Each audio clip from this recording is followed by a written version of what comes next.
దేవుని నామానికి స్తోత్రం కలుగును గాక. క్రీస్తునందు ప్రియమైన దేవుని బిడ్డలారా, చూస్తున్న మీ అందరికీ నా యొక్క హృదయపూర్వకమైన వందనములు తెలియజేస్తున్నాను.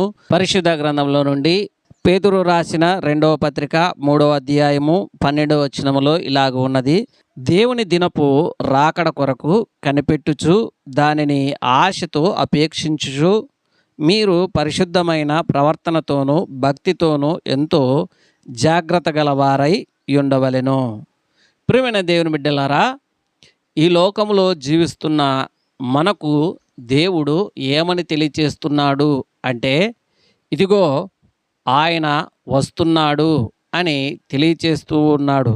అయితే ఆయన వస్తున్నాడు, నువ్వు సిద్ధపడాలి. సిద్ధపడి ఏమి చేయాలి అంటే, దేవుని దినపు రాకడ సమీపముగా ఉన్నది కాబట్టి కనిపెట్టుకొని నీవు ఉండాలి. కనిపెట్టుకొని ఉండాలి, ఆశతో ఎదురు చూడాలి. ఎందుకోసం ఎదురు చూడాలి అంటే, శాశ్వతమైనది నిత్యమైనది పరలోక రాజ్యం. అందులో విశ్వాసి అయిన ప్రతి ఒక్కరూ, దేవుని పిల్లలైన ప్రతి ఒక్కరూ అందులో చేర్చబడతారు. గనుక అందులో చేర్చబడాలి అంటే ముందుగా కనిపెట్టుకొని ఉండాలి, సిద్ధపడి ఉండాలి. అంతేకాదు ఆశ కలిగి ఉండాలి. ఎందుకంటే ఇక్కడ బ్రతకడం అనేది 50, 60, 40 లేదా 80 సంవత్సరములు మాత్రమే. అధిక ఆయుష్, ఇంకా కావాలి కావాలి అన్న ఆశ ఇంకా నీకు ఉన్నా లేక దేవుడు నీకు ఇచ్చినా అంటే ఆ వయసులో కూడా ఆయాసంతోనూ దుఃఖంతోనూ బాధలతోనూ ఉండొచ్చేమో, కానీ సుఖంగా సంతోషంగా ఉండటానికి కూడా ఉండకపోవచ్చు. పరలోక రాజ్యం సమీపముగా ఉన్నది, మీరు మారు మనసు పొందిడి అన్నాడు. మారు మనసు మొదటగా పొందాలి. దేనికోసం అంటే దేవుడు పరలోక రాజ్యాన్ని సిద్ధపరుస్తున్నాడు. అందుకనే దాని కొరకు నీవు సిద్ధపడాలి. సిద్ధపడి ఏమి చేయాలి అంటే ఆశతో ఎదురు చూడాలి. ఆయన వస్తాడు, నన్ను తీసుకెళ్తాడు అన్న నమ్మకము ఉండాలి. అంతేకాదు చూడండి, మీరు పరిశుద్ధమైన ప్రవర్తనతో భక్తితోనూ ఎంతో జాగ్రత్త గలవారై ఉండవలెను. మీరు పరిశుద్ధమైన అని వ్రాయబడింది. పరిశుద్ధమైన ప్రవర్తన అంటే మేము పరిశుద్ధంగా ఉన్నాము అంటే సరిపోదు, ప్రవర్తనలో కూడా ఆ పరిశుద్ధత కనపడాలి. భక్తితో మనము ఉండాలి. అంతేకాదు ఎంతో జాగ్రత్త గలవారై ఉండాలి. అనగా ఈ లోకములో ఉన్నవి ఏవేవో మన కంటికి కనబడి మనలను చెడు ఉద్దేశాల వైపు, చెడు ఆలోచనల వైపు మళ్లించే ప్రయత్నాలు చేస్తూ ఉన్నాయి. అయితే వాటితో జాగ్రత్త, నిన్ను చెడిపే వాటితో జాగ్రత్త. నిన్ను చెడగొట్టేవారు నీ యొద్దకు వస్తారు, నువ్వు చెడిపోయే అవకాశం కూడా ఉంటుంది, జాగ్రత్త అని తెలియచేస్తూ ఉన్నాడు. అందుకనే బైబిల్ గ్రంథం ఏమని తెలియచేస్తుందంటే, ప్రకటన గ్రంథము 1వ అధ్యాయము 7వ వచనములో ఇలాగ వ్రాయబడింది: ఇదిగో ఆయన మేఘారుడై వచ్చుచున్నాడు, ప్రతి నేత్రము ఆయనను చూచును, ఆయనను పొడిచిన వారును చూచెదరు, భూజనులందరూ ఆయనను చూచి రొమ్ము కొట్టుకుందురు అని వ్రాయబడింది. ఇదిగో ఆయన త్వరగా వస్తున్నాడు. ఎవరు? యేసుక్రీస్తు వారు మొదటగా వచ్చాడు. నీ కొరకు, నా కొరకు, మన పాపములందరి కొరకు ప్రాణం పెట్టాడు. ఎందుకో తెలుసా? ఆయనకు నీవే కావాలి గనుక ఆయన వచ్చాడు, మరలా వస్తున్నాడు. ఆయనకు మరలా నువ్వే కావాలి, అందుకనే నీ కొరకే వస్తాడు. కానీ నువ్వు ఆయన రాక మునుపే త్వరగా నీవు యేసుక్రీస్తు వారిని నమ్మాలి. ఆయన కొరకు ఎదురు చూసే బిడ్డగా ఉండాలి. ఆయన త్వరగా వస్తున్నాడు. అంతేకాదు ఆయనను పొడిచిన వారు సహితము చూస్తారు ఆయన వచ్చినప్పుడు, ఆయనను కొట్టిన వారు సహితము చూస్తారు అని వ్రాయబడింది. అంతేకాదు ఆయన వచ్చిన తర్వాత భూజనులందరూ రొమ్ము కొట్టుకొని ఏడుస్తారు. ఎందుకనగా అక్కడ ఆయన నిత్య జీవం ఇవ్వబోచున్నాడు. పరలోక రాజ్యం సమీపముగా ఉన్నది. మారు మనసు పొందిడి, మారు మనసు పొందిన వారికే అక్కడ ప్రవేశం ఉంటుంది. అందుకని మారు మనసు పొందు అని బైబిల్ గ్రంథం తెలియచేస్తుంది. ప్రియమైన దేవుని బిడ్డలారా, మారు మనసు పొందక దేవుని నమ్మకుండా ఇంకను ఆయన వచ్చే సమయంలో నేను మారు మనసు పొందుతా అంటే అప్పటికి యేసుక్రీస్తు వస్తాడు. అప్పుడు నీవు మారు మనసు పొందటానికి కూడా సమయము లేకపోగా అప్పుడు ఆయన నమ్మిన బిడ్డలు తనతో పాటు మోక్షానికి తీసుకువెళ్తే నీవే విడవబడవచ్చునేమో. జాగ్రత్త. అందుకనే మారు మనసు పొందు, సిద్ధపాటు కలిగి ఉండు. ఒక ఊరికి వెళ్ళాలంటే దానికి సంబంధించిన అన్నీ ముందుగా సిద్ధంగా మనం ఏర్పాటు చేసుకుంటాం. మరి పరలోకానికి వెళ్ళాలంటే ముందు సిద్ధపాటు కావాలి కదా. ప్రియమైన దేవుని బిడ్డలారా, యేసుక్రీస్తు వారు రెండవసారి రావటము గ్యారంటీ. నిన్ను నన్ను తీసుకుపోవటానికి ఆయన పరలోక రాజ్యాన్ని సిద్ధపరిచాడు. మరి నీవు నేను రెడీగా ఉన్నామా? ప్రియమైన దేవుని బిడ్డలారా, ఆలోచన చేసుకో. నీవు కానీ ఇంకా సిద్ధపడలేదంటే విడవబడతావేమో, ఆలోచన చేసుకో. అందుకనే ముందుగా నీవు ఏమి చేయాలంటే సిద్ధపాటు కలిగి ఉండాలి. సిద్ధపాటు కలిగి ఉండడం ఎలా అంటే మారు మనసు పొందాలి.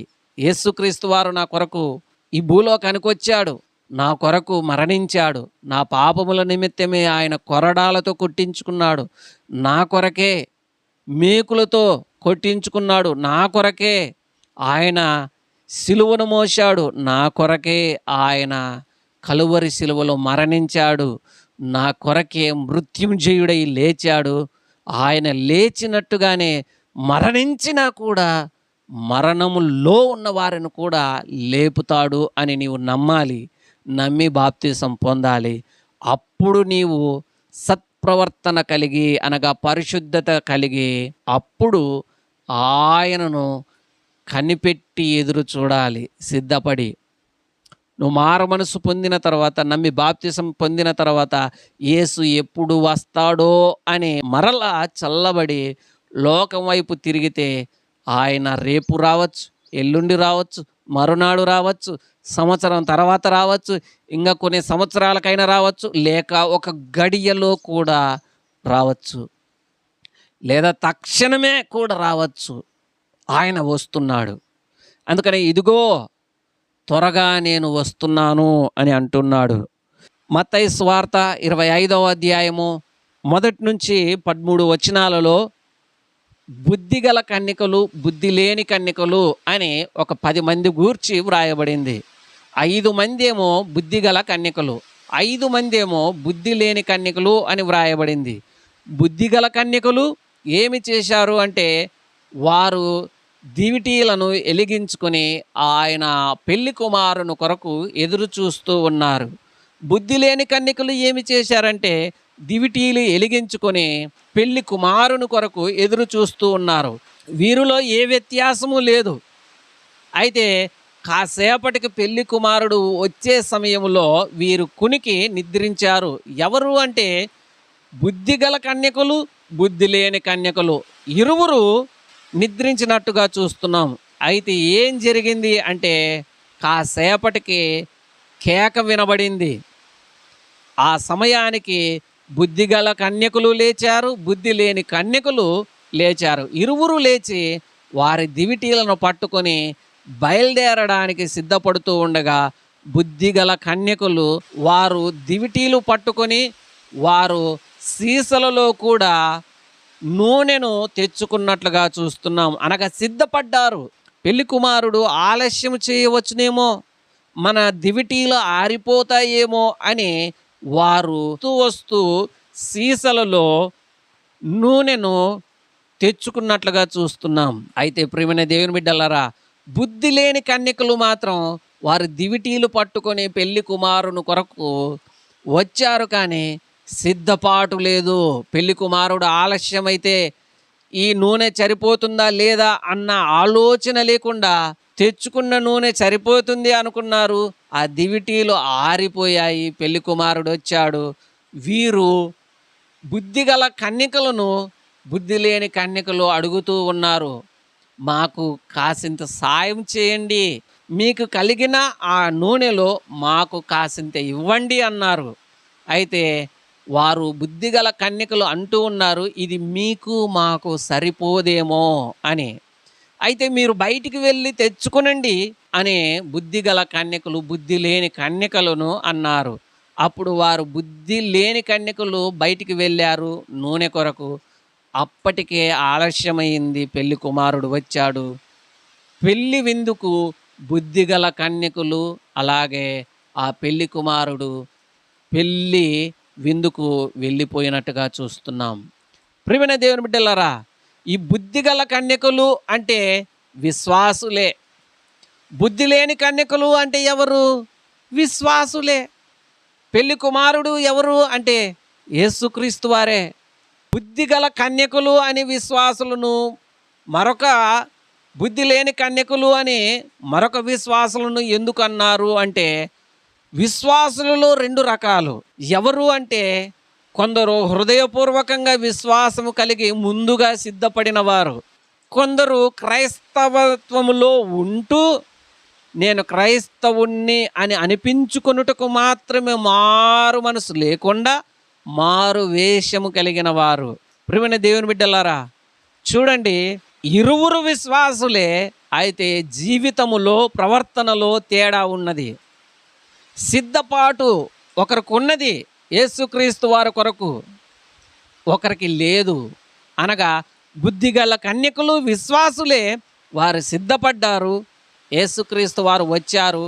వారు ఆత్మీయతలోనూ ఆ అనుభవములోను విశ్వాసములోను ఉన్నారు గనక యేసుక్రీస్తు వారితో కొనుపోబడ్డారు. అయితే బుద్ధి లేని కన్యకులు అనగా క్రైస్తవములో కనబడుతున్న ప్రజలకు విశ్వాసులే, అయితే యేసుక్రీస్తు వారిలో వీరు భక్తిహీనులు అని వ్రాయబడింది. వారు పాపులు అని వ్రాయబడలేదు, కానీ భక్తిహీనత, భక్తుల వలె కనబడటానికి మారువేషం వేసుకున్న భక్తిహీనులు. వీరిలో లోక ఆశలు ఉన్నాయి, లోక ప్రవర్తన ఉన్నది, దేవుని ఆలోచన లేదు, మారు మనసు అసలు లేదు. అయితే వీరు కూడా యేసుక్రీస్తు వారి కొరకు వస్తాడు వస్తాడు అని ఎదురు చూస్తారు, కానీ మారు మనసు పొందండి, నమ్మి బాప్తిసం పొందండి, మీరు మారు మనసు పొంది ఆయన కొరకు ఎదురు చూస్తే సిద్ధపడతారు కదా అండి అంటే, ఇంకా టైం ఉన్నదిలే, ఇంకా టైం ఉన్నదిలే, యేసుక్రీస్తు వారు రేపు వస్తాడు అన్న సమయంలో ఈరోజు మేము నమ్మి బాప్తిసం పొందుతాములే అన్నట్టుగా నిర్లక్ష్య స్వభావం కలిగి అనేకులు నేటి కాలంలో ఉన్నారు. ఆనాటి కాలంలో బుద్ధి లేని కన్యకులు లాగా ఉన్నారు.